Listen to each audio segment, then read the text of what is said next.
Il est né comme mon mari, un 28 septembre. Donc, heureux anniversaire.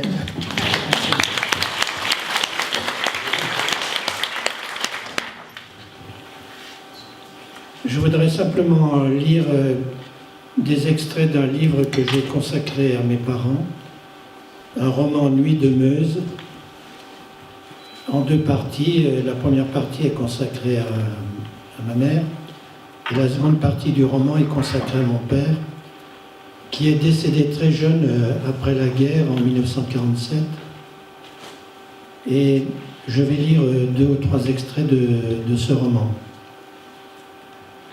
Ce soir, quand je suis rentré de l'école, j'ai vu plusieurs camions sur la place du Roc, à Pont-à-Mousson.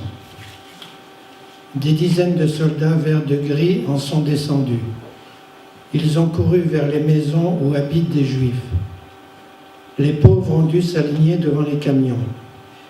Une grand-mère est en chemise de nuit. Un homme est vêtu d'un manteau trop court pour lui. Une petite fille que je prends pour un petit garçon porte une chaussette bleue et une chaussette rouge. Sa sœur serre son chat dans ses bras. Les soldats donnent des coups de crosse dans le dos des retardataires qui portent des sacs à dos et des valises. Est-ce Madame Blum qui trébuche dans un panier en osier? Son sac à main s'entr'ouvre. On entend un réveil sonner. La plupart de ces malheureux n'ont pas eu le temps de prendre leurs affaires. Les soldats les poussent dans les camions comme des bêtes. 2 filles plus grandes que moi ont réussi à filer sous les arcades sans se faire voir, car la nuit commence à tomber.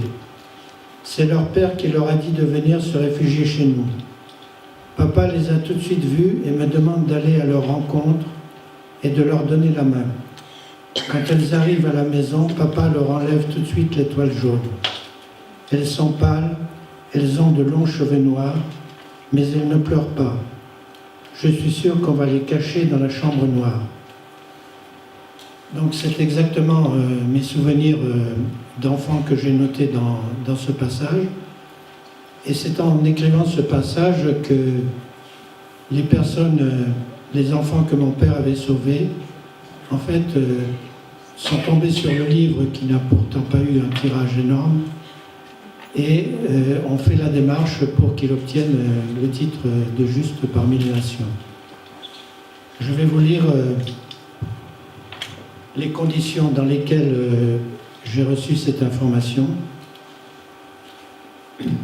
Je voulais dire que pendant une vingtaine d'années, exactement de 1967 à 1989, j'ai eu des postes d'attaché culturel dans l'ensemble de ce qu'on appelait alors les pays de l'Est, en Roumanie, Hongrie. J'étais 2 fois en poste à Moscou, où j'ai d'ailleurs aidé des Juifs à quitter l'Union soviétique, et à Berlin, en Bulgarie, en Tchécoslovaquie, donc jusqu'à la chute du mur. Et après la chute du mur, je suis parti au Japon. Au Japon, au début des années 90, dans la boîte aux lettres de l'institut que je dirige, je reçois une lettre en provenance de Philadelphie. Sur l'enveloppe, l'expéditeur a écrit « Très personnel ».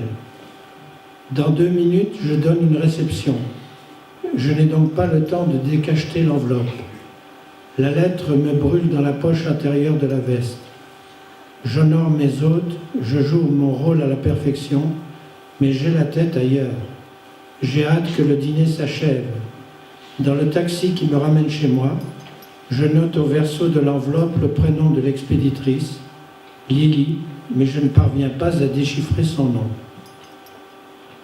Une admiratrice inconnue, je refoule l'idée saugrenue et fais durer le plaisir. Le cachet est à peine lisible. Philadelphie. Me voilà seul à présent dans la maison de bois. C'est la saison des pluies. Ma femme est rentrée en France. Avec précaution, je décachette l'enveloppe. Le papier fin se colle à mes doigts humides. Un cafard rouge se réfugie sous le tatami. Une migale velue s'immobilise sur la cloison de papier.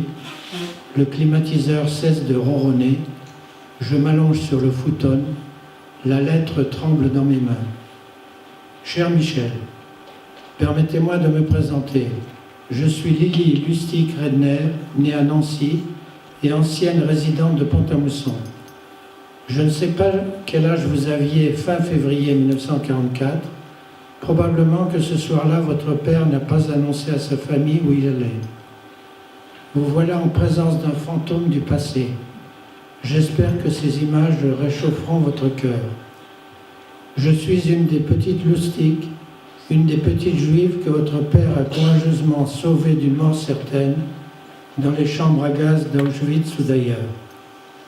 Je ne trouverai pas la paix dans mon cœur si le mérite de cette action ne va pas à la personne qui a sauvé la vie de ma petite sœur Ginette et de la mienne. Je sais malheureusement que votre père n'est plus de ce monde, mais c'est important que ses enfants soient honorés comme faisant partie d'une famille où la compassion et le courage sont traditionnels.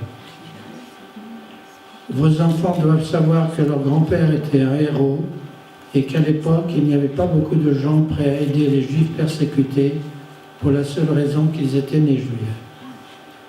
Votre famille peut être fière d'avoir Lucien Louillot comme ancêtre. C'est lui qui, la veille de la déportation des Juifs français de Pont-à-Mousson, nous a fourrés au milieu des sacs de farine à l'arrière de sa voiture. Cette nuit-là, sur des routes enneigées, malgré les perquisitions fréquentes des voitures par la Feldgendarmerie, à cause du marché noir, il nous a emmenés chez des paysans, la famille Oudot à Martincourt, près de Dieuloir. Grâce à lui, nous étions introduits dans un réseau d'adultes patriotiques, généreux et de confiance. Nous avions alors 13 et 11 ans, et nos parents avaient déjà été déportés en juillet 1942.